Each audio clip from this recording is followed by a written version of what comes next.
건강 365 포인트 쏙쏙. 우리가 꼭 알아야 할 부분들을 정리해드립니다.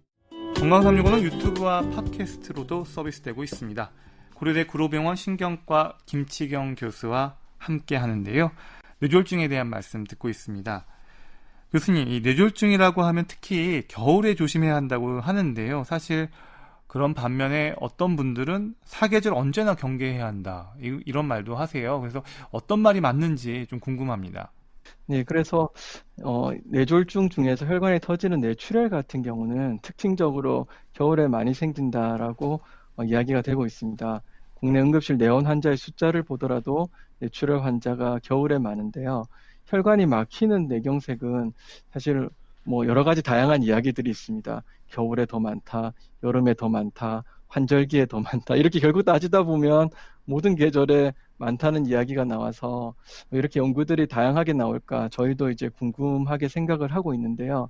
아무래도 원인이 다양하다 보니까 그렇다라고 생각을 하고 있습니다. 그래서 혈관이 안 좋아서 탈수되면 뭔가 이제 안 좋은 일이 생길 수 있는 그런 환자들은 여름에 아무래도 땀을 많이 흘리고 탈수될 수 있기 때문에 위험하다, 이렇게 보고 있고, 또 이제 어떤 혈압의 변동성이라든지 혈압이 갑자기 치솟는 것이 위험 인자라고 보이는 분은 아무래도 겨울철이 더 안 좋다라고 생각을 하고 있고요. 또 환절기에 그 온도의 변동성이 많을 때 더 좋지 않을 수도 있다, 이런 이야기가 있기 때문에 사실은 뇌출혈 같은 경우 특히 좀 겨울에 조심을 하셔야 되고, 특히 혈압을 낮추는 것도 중요하지만 혈압의 변동성도 굉장히 안 좋기 때문에 저는 이 환절기라든지 겨울철에 추운 것도 문제지만 밖에 이제 추웠다 더웠다 이런 것들이 급격하게 온도가 변동되는 상황이 좋지 않기 때문에 오히려 밖에 나가실 때 보온을 잘 하고 나가셔서, 요즘 집안이나 실내는 굉장히 따뜻하기 때문에 그런 것들의 차이가 너무 갑자기 이루어지지 않도록 하시는 것을 추천드리고, 여름철에는 수분 섭취를 충분히 하시는 것을 추천드립니다. 네. 우리나라 사람들에게 뇌졸중의 위험이 여전히 높은 건 또 뇌졸중의 위험인자를 소홀히 하기 때문이다, 이런 지적도 있던데 어떻게 보시나요?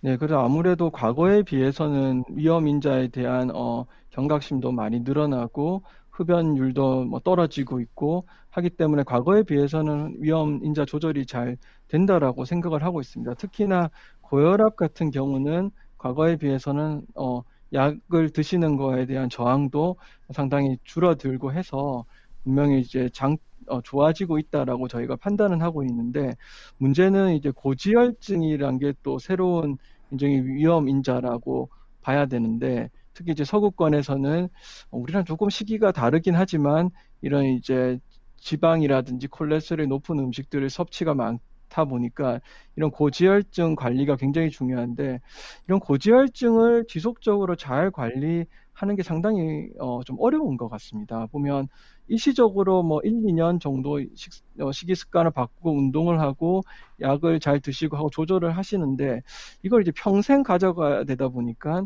좀 지루하기도 하시고, 이제 그런 점에서 고지혈증이라든지 당뇨병 이런 것들, 생활 습관이나 운동량 이런 것과 밀접한 관계가 있는 것들에 대해서 관심을 더 가져야 되지 않을까 생각하고 있습니다.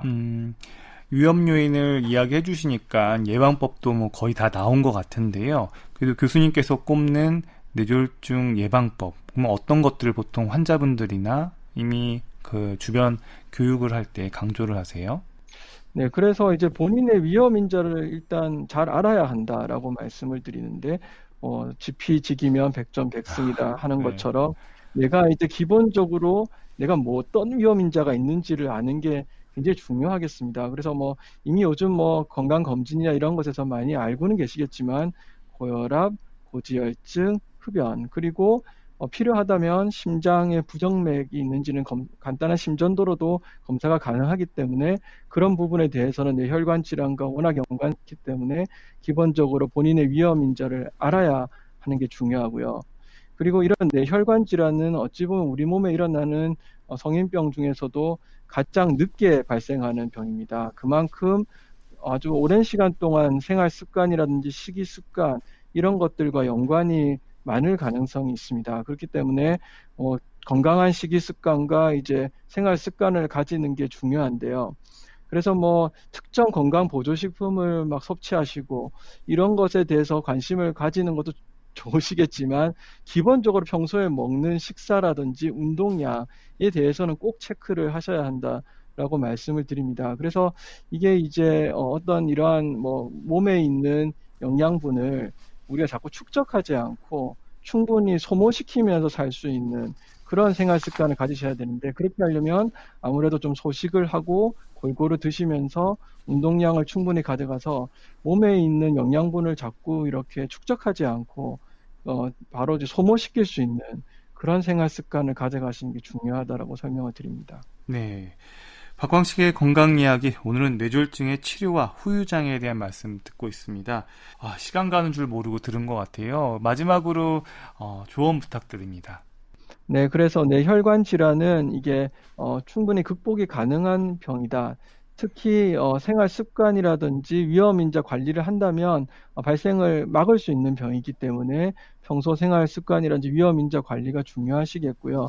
물론 이게 발생을 하면 후유 장애가 많이 남을 수 있는 병이기 때문에 예방이 가장 중요한 병이지만 과거와 달리 새로운 치료법들이 점점 개발이 되고 있기 때문에 또 희망을 가지시고 문제가 있으면 바로 응급실이나 병원을 내원하시는 것을 추천을 드립니다. 네, 지금까지 고려대 구로병원 신경과의 김치경 교수님, 오늘 말씀 고맙습니다. 네, 감사합니다.